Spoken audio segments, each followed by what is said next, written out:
Shtetet e Bashkuara të Amerikës duket se po rrisin vëmendjen ndaj Tiranës pas një periudhe të gjatë me ambasadë pa drejtues. Presidenti Donald Trump ka nominuar Eric Vance si ambasador të ri, një lëvizje që pritet të sjellë ndryshim në rolin e Washingtonit në vendin ton. Në të njëjtën kohë, kreu i SPAK-ut, Claudian Braho, së bashku me drejtues të hetimeve për korrupsion dhe krim të organizuar, ndodhe në SBA për takime me institucione si Departamenti i Drejtësisë, FBI dhe DEA. Fokusi është forcimi i bashkëpunimit dhe lufta kundër narkotrafikut dhe korrupsionit. Kjo vizitë shihet si sinjal për zhvillime të mundshme në vijim, pasi historikisht kontakte të tilla janë shoqëruar me hapa të rëndësishëm në hetime. Përfshirja e drejtuesve të dy sektorëve kryesor lë të kuptohet se mund të ketë goditje si ndaj korrupsionit ashtu edhe ndaj krimit të organizuar. Ditën e sotme u zhvillua në Tiranë samiti i diasporës, ku fjalën më të gjatë sikurse pritej e mbajti kryeministri Edi Rama. Ai nënvizoi se diaspora ka mbajtur gjallë gjuhën dhe traditat, ndërsa një nga kërkesat kryesore, drejta e votës, tashmë është realizuar, shtoi ai. Kryeministri theksoi përmirësimin e imazhit ndërkombëtar të Shqipërisë, duke e cilësuar atë si një destinacion gjithnjë më tërheqës për turizëm dhe investime. Rama foli për një sistem drejtësie më të pavarur dhe fundin e pandëshkueshmërisë, si edhe për avancimin e digitalizimit, ku 95% shërbimeve publike janë tashmë online. Duke folur për paketën e maleve, si një mundësi për zhvillimin e zonave malore dhe përfshirjen e diasporës në ekonomi, Rama i ftoi emigrantët të rikthehen e të investojnë, duke i siguruar se vendi tashmë po hyn në një fazë të re me më shumë besim nga partnerët ndërkombëtar. Mirëpo samitin e diasporës dhe të gjithë propagandën e tij ja hodhi në erë në vetëm pak minuta juristja Eva Baçi nga Bologna, punojse në prokurorinë e Bolonjës. Ajo kritikoi mënyrën e organizimit dhe përfaqësimin e emigrantëve. Baçi tha se diaspora shpesh trajtohet si statistikë dhe jo si burim real për zhvillimin e vendit, duke theksuar se profesionistët jashtë Shqipërisë nuk gjejnë hapësirë për të dhënë kontribut. Ajo akuzoi organizatorët se u kanë dhënë fjalën kryesisht politikanëve, ndërsa emigrantët janë lënë në periferi të diskutimeve. Ajo tha se shumë shqiptarë jashtë vendit duan të kthehen dhe të kontribuojnë, por ndihen të papërfaqësuar dhe pa mbështetje institucionale. Në fjalën e saj, ajo kërkoi më shumë hapje e përfshirje reale të diasporës në vendimarrje, duke theksuar se Shqipërisë nuk i mungon truri, por mundësit. Madje Baçi akuzoi politikanët e mazhorancës se jetojnë jashtë realitetit dhe në këtë samit kanë ardhur vetëm për të bërë propagandë. Direkt Baçi akuzoi Tauland Ballën, moment që e sikletosi këtë të fundit, por jo vetëm. Organizatorët u munduan që ta minimizonin fjalën e Eva Baçit. Madje moderatori ndërhynte her pas here për ta amortizuar fuqinë e fjalëve të saj. Kreu i Partisë Demokratike Sali Berisha reagoi sot ashpër ndaj samitit të diasporës, duke akuzuar kryeministrin Edi Rama si armik të interesave kombëtare dhe duke e lidhur me politika në favor të Serbisë. Ai e cilëson Ballkanin e hapur si projekt që dëmton Kosovën dhe akuzon kryeministrin për përfshirje në ide për ndarjen e saj. Berisha ngriti shqetësimin për emigracionin duke pretenduar se rreth 1.99 milion shqiptar janë larguar nga vendi vitet e fundit, ndërsa hodhi poshtë shifrat e investimeve të huaja, duke i quajtur ato të manipuluara. Ai kritikoi edhe paketën e maleve, duke e cilësuar si projekt në interes të grupeve të caktuara dhe jo të zhvillimit real. Në fund, kreu i opozitës akuzoi qeverinë për mungesë mbështetje ndaj qytetarëve për çmimet e larta të karburanteve dhe bëri thirrje për pjesëmarrje në protestën e 17 prillit. Berisha deklaroi se kjo e fundit do të jetë një revoltë e fuqishme qytetare kundër qeverisë, duke u fokusuar te ekonomia dhe sipas tij vjedhjet e qeveritarëve. Ato që kryeministri Edi Rama trumbetoi sot fuqishëm në samitin e diasporës, paketën e maleve, Berisha e quajti paketa e mafjes.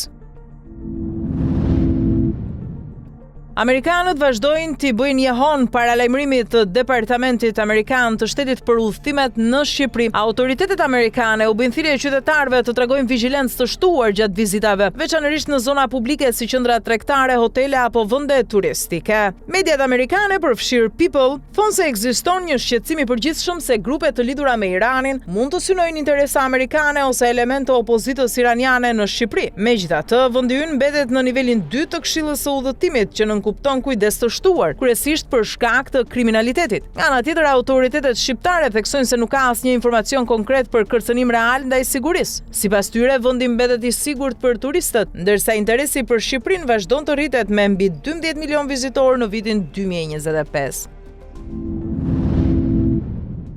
E teksa në tregjet globale, nafta po ulet, në Shqipëri vazhdon të rritet. Madje sot u mblodh bordi i transparencës dhe vendosi sërish një rritje të çmimit, si për naftën ashtu edhe për benzinën. Rritja e çmimit të naftës dhe mungesa e mbështetjes nga qeveria ka detyruar edhe operatorët e transportit publik të reduktojnë ndjeshëm shërbimin. Shoqatat e transportit qytetas dhe interurban njoftuan se nga nesër flota e autobusëve në qarkullim do t'ulet me 40%. Sipas tyre, kërkesat e vazhdueshme për subvencionim dhe lehtësira fiskale nuk kanë marrë përgjigje, ndërsa nuk ka asnjë plan konkret për përballimin e kostove në rritje. Operatorët theksojnë se mungojnë masat për uljen e barrës si akcizat, TVSH apo taksat e tjera që ndikojnë drejt për drejt në sektor. Si pasojë, qytetarët pritet të përballen me vonesa dhe mbi ngarkesë në transport, ndërsa shoqatat bëjnë thirrje për mirëkuptim dhe kërkojnë ndërhyrje urgjente nga institucionet për të shmangur përkeqësimin e mëtejshëm të situatës.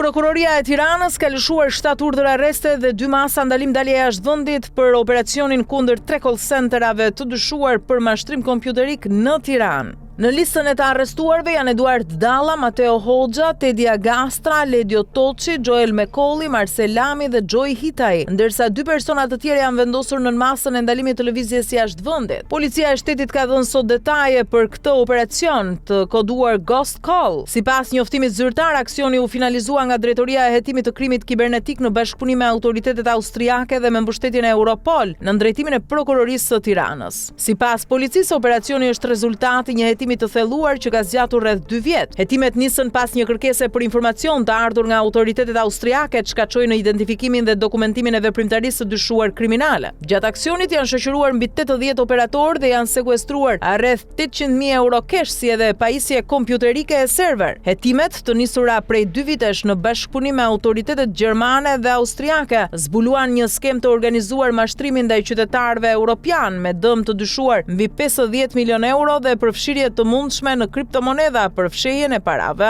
Operacioni është trirë në disa zona të Tiranës dhe hetimet vijojnë për identifikimin e të tjerë personave të përfshirë në këtë rrjet. Hetimet e nisura prej 2 vitesh zbuluan skemën e organizuar të mashtrimit ndaj qytetarëve europian me dëmin e dyshuar mbi 50 milionë euro dhe përfshirje të mundshme në kriptomonedha për fshehjen e parave.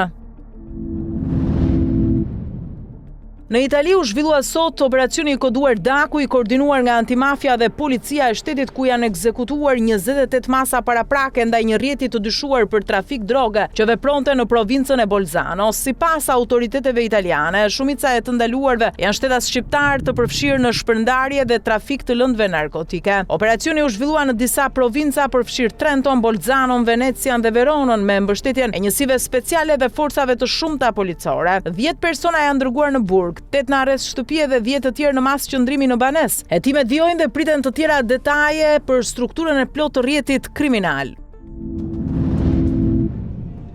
Një sulm me armëzjarri është regjistruar në një shkollë profesionale në Siverak, në jug të Turqisë, ku një 19 vjeçar hapi zjarr brenda godinës. Sipas autoriteteve, 16 persona mbetën të plagosur, mes tyre 12 nxënës, 2 mësues dhe 2 civil. Disa prej të plagosurve janë në gjendje të mesme dhe janë dërguar në spitalet e provincës, ndërsa të tjerët po trajtohen në spitalin lokal. Autori i dyshuar, identifikuar si Omer Ket, ish nxënës i shkollës, përdori një armë gjahu dhe u neutralizua nga policia. Gjatë ndërhyrjes ai qelloi veten dhe humbi jetën. Ngjarja shkaktoi panik të madh, ndërsa forcat shumta sigurie rrethuan zonën dhe evakuan shkollën. Autoritetet nisën hetimet për të zbardhur plotësisht rrethanat e sulmit të rënd.